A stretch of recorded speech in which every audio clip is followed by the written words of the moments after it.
Great. I'm just going to share my screen and my slides. And Penelope, just a reminder, we're due to finish just before past. That's okay. While you're getting your slides up. Great. Can you see my slides and hear me? Do we need to stop sharing, Renee? Okay. Can everybody see the slides? No. Yeah. Maybe try again now. We can't see them yet. Okay.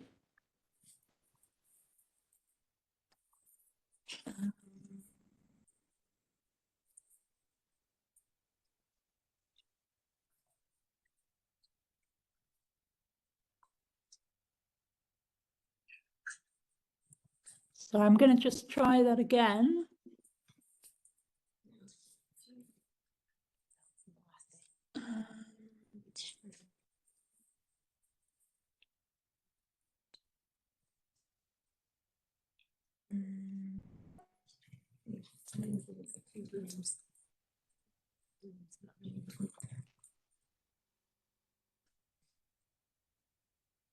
Is that any better?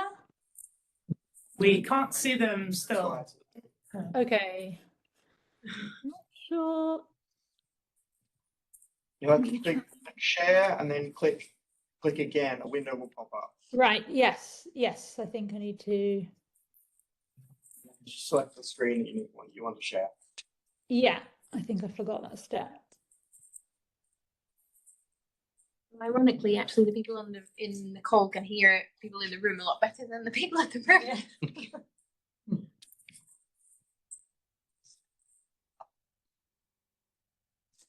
Sorry, I've already enabled the sharing, so I'm not sure why it's asking to do that again.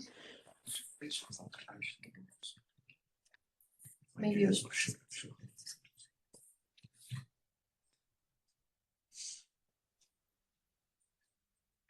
is also that leaving and coming back in option.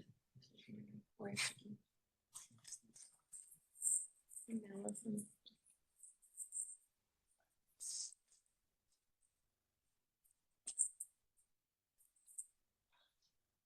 Sorry, I did trial this earlier on, and something must have changed. Don't worry, Penelope. WebEx is sent to test us. Yes, we did try a test yesterday. Just didn't manage to connect.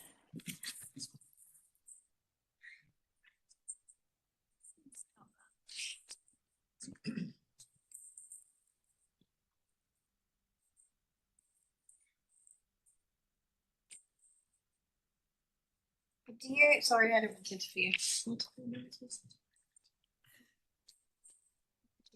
Sorry, I'm not sure why the share function is not working on WebEx. I don't know if I should log out and log in again. Yes, that's a good idea. It's been working all morning, and it's something's changed with settings. So I'm just going to re-enter the room, if that's okay. Brilliant. Unless anybody's got any suggestions, I'll just try rejoining the session. It's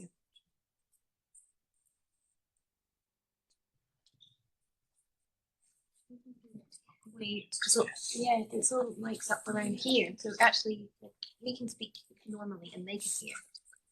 But it's quite quiet from the front, isn't it? Apparently it should just work, but it works better in the other room. We can know that we're listening. Lots of things. You've probably seen all my messages. That's my God. You ever hear the Cola Sweets? They have the same.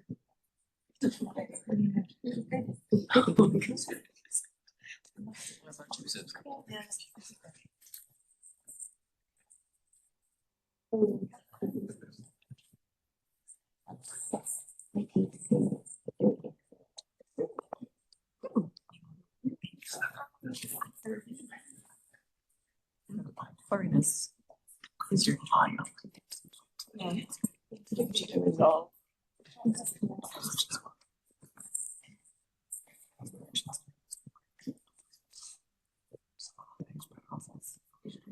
you email us or share them something? Maybe that would just take a bit of time. Yeah. Sorry to tell you the obvious.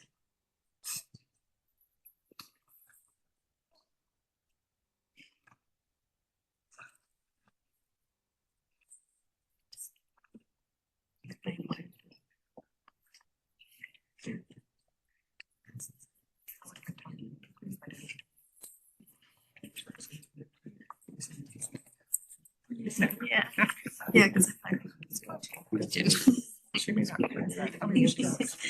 sorry.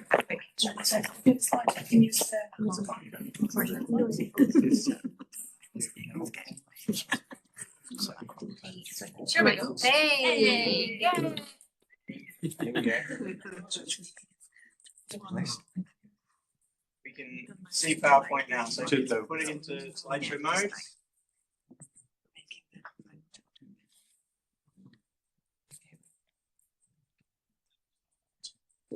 Just click on the swap displays button now because we can see your notes page at the moment. Yeah, there we go. And go, yeah. Perfect. Brilliant. Sorry about that.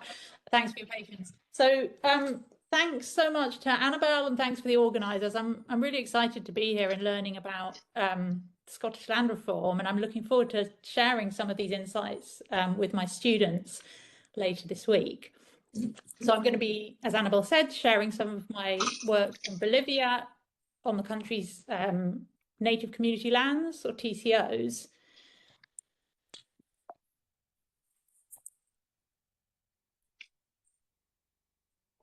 So I'm just going to briefly say a few things about why I think Bolivia is worth paying attention to for Scotland. I'm going to give a little bit of brief context about Indigenous land claims in Bolivia, discuss a bit about the legal framework of TCOs and the challenges of implementing these land titling processes, particularly in the Chaco region, and some of the takeaways. So there's already been ample discussion, actually, of the connections between land reform in the global north and the global south. And I just wanted to briefly make the point that although, of course, there are distinctive features of land struggles in post-colonial and settler colonial contexts, we have to understand those histories as being kind of relationally connected to histories of property in Europe. So modern European ideas of property and agrarian improvement were not only kind of exported to the colonies, but actually developed alongside and through processes of colonial dispossession. So we can make connections between these histories of land privatization and inclusion. And the second reason already mentioned is that Latin American indigenous peoples and Latin American states have really been pioneers in recent experiments in communal land rights and community land rights, particularly since the 1990s. So there's an opportunity really to think about the longer term legacies of some of those processes. So the historical context for indigenous land claims in Bolivia is, of course, one of indigenous dispossession, genocide, and the denial of both land rights and other citizenship rights to indigenous peoples, previously known as Indios, both in the colonial period, but also under post-colonial rule, so from the kind of early 1800s. And indigenous territories in both the highlands and the lowlands of Bolivia were essentially kind of fragmented and awarded as private properties to criollo, so Spanish-born, and mestizo, or mixed heritage elites. So some obvious kind of resonances there. In 1952, as already mentioned, the mid-20th century saw really important agrarian reforms in Latin America, and Bolivia was no exception, beginning with kind of peasant land occupations in the highlands that forced an agrarian reform process, which really kind of broke up these large hacienda estates in the Bolivian highlands and awarded small plots of land to indigenous peones, who were then kind of reimagined as small farmers and Bolivian citizens. But importantly, that agrarian reform excluded indigenous people in the eastern lowlands of the country. And particularly for the Guarani, who I'm going to talk about today, their situation actually got worse after that agrarian reform, when settlers acquired formal rights to properties, and they actually saw a worsening system of debt peonage, which they remained trapped in really till the late 1980s, when they started organising around their own land claims. So this is talked about in Bolivia as the unfinished agrarian reform, and it really reflects kind of the ongoing colonial structures of power in the country and the ongoing challenge of decolonisation. So one of the key contexts for indigenous land rights in Bolivia is, of course, grassroots processes of indigenous resurgence. The 1990s particularly was a period of widespread indigenous organising across Latin America. A lot of that coincided with the 500-year anniversary of Christopher Columbus's landing in the Americas, which was in 1992, 500 years of resistance campaign. So these lots of local processes of indigenous organising, the foundation of indigenous organisations, counter-mapping in some cases, kind of coalesced into national movements. And in Bolivia, the first national lowland indigenous march was the March for Territory and Dignity in 1990. And that really put indigenous peoples of the lowland kind of on the political agenda, and that was articulated around claims for territory and specifically claims for rights to collective territories. So, you know, these communal land titling processes would never have happened really without massive indigenous organising and mobilisation, but they also had a broader kind of global policy context, reflecting shifting ideas of indigenous development. So a shift away from ideas around assimilationism. Indigenous people had to kind of give up their culture to join the great march of progress and modernity towards ideas of respecting indigenous people's cultural difference. It's called at the time ethno-development. So institutions like the World Bank, the UN start kind of promoting indigenous rights as part of a new kind of multicultural development agenda. And already mentioned by Annabelle, there were also some quite contradictory arguments in favour of indigenous land rights within these global policy actors. So on the one hand, increasing awareness of indigenous people's role within biodiversity conservation led to a lot of arguments for respecting indigenous land tenure, but at the same time, a concern with extractive industry governance, preventing conflict and disruption in the context of new investments particularly in the subsoil. So already quite contradictory agendas in this policy thrust towards indigenous land rights. And, you know, that all came together really with indigenous movements, new counter-mapping technologies, to result in a huge wave of indigenous land titling that took place in Latin America during the 1990s, which is talked about in the literature as the territorial turn. So by 2008, 200 million hectares in Latin America had been titled to indigenous and Afro-descendant communities. And in Bolivia, the outcome of this, I should have mentioned as part of that policy shift, really important was the International Labour Organization's Convention 169 in 1989, which recognised indigenous peoples' cultural integrity and promoted their participation in development decisions, and also called for respect of their territorial rights. And that was the kind of the global reference point for the creation of this new land law in Bolivia in 1996, the INRA law, which created native community lands, TCOs, as a new category of agrarian property. So these territories were inalienable, indivisible, irreversible, and collective. They were, in fact, funded by the World Bank initially in terms of this entire land law, was part of a neoliberal reform process. And then they went on to gain significant funding also from the Danish government. So a massive moment really in Indigenous struggles in Bolivia, but from the outset, Indigenous movements had some important critiques of the legal framework for titling these territories. So they excluded the subsoil, any rights to the subsoil, which were part of Indigenous people's own conceptions of territory. They did not have any provisions for Indigenous self-governance, so purely limited to agrarian rights.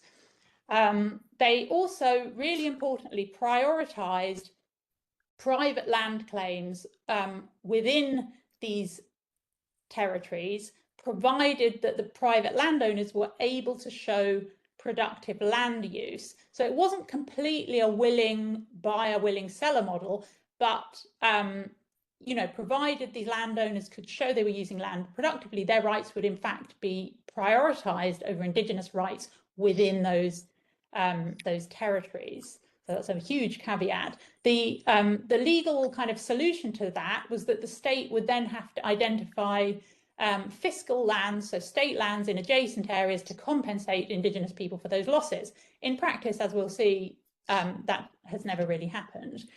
But still, as you can see from the map, 23%, around 23% of Bolivia's surface area is now covered with these TCO land claims. So importantly, this is not land that's all been titled to Indigenous people, but rather falls within territories that are claimed by Indigenous people and so subject to that particular titling process. So I'm going to try and be quite quick because I know we're running behind. So I've looked at this in real depth in my book at this one case in the Chaco region, a claim by the Guarani called Itikawatu. And really, it shows the importance of asking what happens beyond recognition, beyond that moment where the state says, yes, you have a TCO claim that's recognised. So firstly, the process of actually fixing the territorial boundaries of the territory required a lot of adjustments and concessions to existing power relations. So they started out with kind of trying to map what they thought was their ancestral territory, but they quickly discovered that there was no way in hell they were going to be titled a nearby town or a main road or land that was outside of departmental boundaries. So there are a series of adjustments responding to the kind of political context around those territorial limits.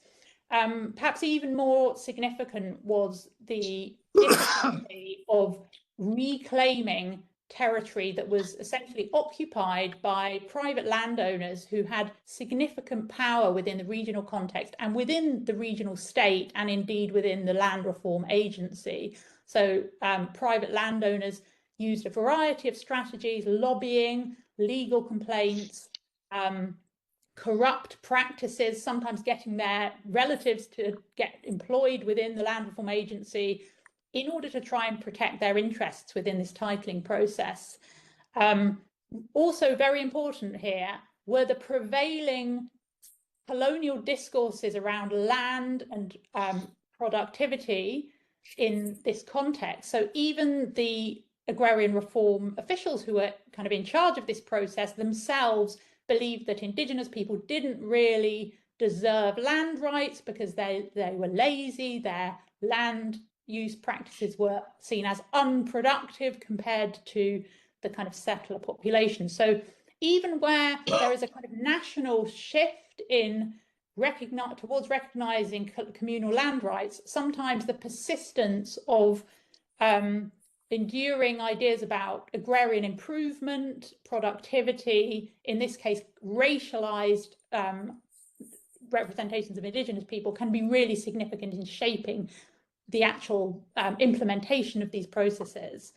And Also important to say, there were significant threats of violence against Indigenous leaders, against NGOs, and that led to a tendency to kind of informally negotiate property boundaries, so how much of a unproductive property would be reduced, rather than sticking to the kind of legal framework. So a lot of improvisation based on the prevailing power relations in this territory. The second kind of key obstacle really to implementing this process was the simultaneous development of kind of natural gas fields in this area. So in fact, this territory overlies what was for a long time Bolivia's most important gas field, the Margarita gas field. And what actually happened was that oil companies kind of made land use agreements with the private landowners and used those as a way of kind of justifying the productivity of those properties. And more generally, there was a perception that the state's interest in gas development acted to kind of stall the legal progress of this land claims process. So enormous economic interests in this land and concerns around the ways in which communal land rights strengthen Indigenous demands for prior consultation in ways that are inconvenient for the state and for hydrocarbon corporations, oil companies. So the upshot of that really, as Annabelle mentioned, is that these territories have emerged as kind of fragmented territories in which Indigenous people have rights to the minority of the land. So in Itikawasu, it's about a third of the land area, the area you can see shaded in purple, has actually been titled to the Guarani organization. The rest of the land is still in the hands of private property owners, either titled or in kind of a legal limbo. And it's important to say that these are the least productive lands in the territory. So there are areas which have kind of been, had steep inclines or are not really apt for farming. And those fragmented outcomes of the TCO titling process are reflected within the broader Chaco region, as you can see from the map on the right. So rather than collective territories, which Indigenous people had imagined as spaces of Indigenous self-governance, what they've ended up is with kind of rights to limited areas of often the least productive lands. And actually the hardening of boundaries, both between communal land and private properties, but also between Indigenous communities, has worked to disrupt and undermine Indigenous land use practices that are based on fluid boundaries, shared resources. So there's a way in which the entire titling process has led to a logic of property really prevailing over Indigenous visions of territory. So these communities have kind of ongoing challenges in the context of land scarcity, also broader environmental forms of degradation, linked to climate change, linked to contamination from extractive industries, the loss of fish reserves. They're still some of the poorest communities in Bolivia. Indigenous organizations have become increasingly fragmented as this whole project of native community lands has dissipated as a kind of horizon of Indigenous organizing. And they face persistent marginalization despite this history of legal recognition. So I don't want to be kind of too pessimistic and negative in my conclusions, because I think it's important to say that compared to the situation of these communities in the 1980s, when they were essentially trapped within private haciendas, working in forms of semi-slavery with no rights whatsoever, TCOs have been part of a really fundamental and lasting transformation in land relations and in citizenship in the Chaco. Even if the existence of a land law did not solve everything, it was a reference point for on-the-ground processes of contesting racialized kind of labor relations, renegotiating contracts with the patrones, occupying land. So lots of things have changed, which should not be undermined. But at the same time,